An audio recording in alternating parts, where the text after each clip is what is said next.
繼續開箱。頭先個箱太大啦，所以我喺呢邊揞出俾大家睇。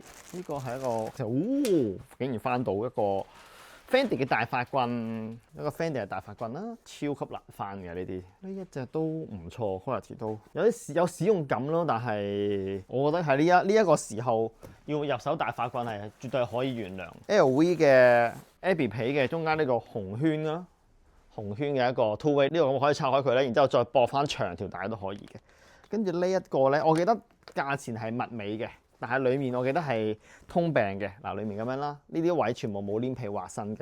不過咧，佢呢個內袋呢個位咧，應該係黏皮嘅，乾咗㗎啦。不過咧，我哋做埋一個清潔咧，就應該可以用得翻嘅呢個內袋，可以咁樣單肩用嘅。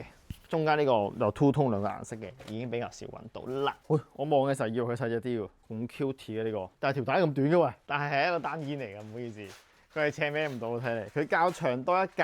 唔係 ，OK， 斜孭到嘅，冇錯啦，一個中古款嘅藍色嘅 Gucci 啦，係啦，冇呢啲 PVC 面冇變黃冇剩嘅，非常之不錯的 pizza 盒咁樣嘅喂，我以為有啲咩特別正嘅添，就係一個 New Trafalgar 嘅。近排我哋翻咗，即係都會不斷都賣嘅呢個款式啦。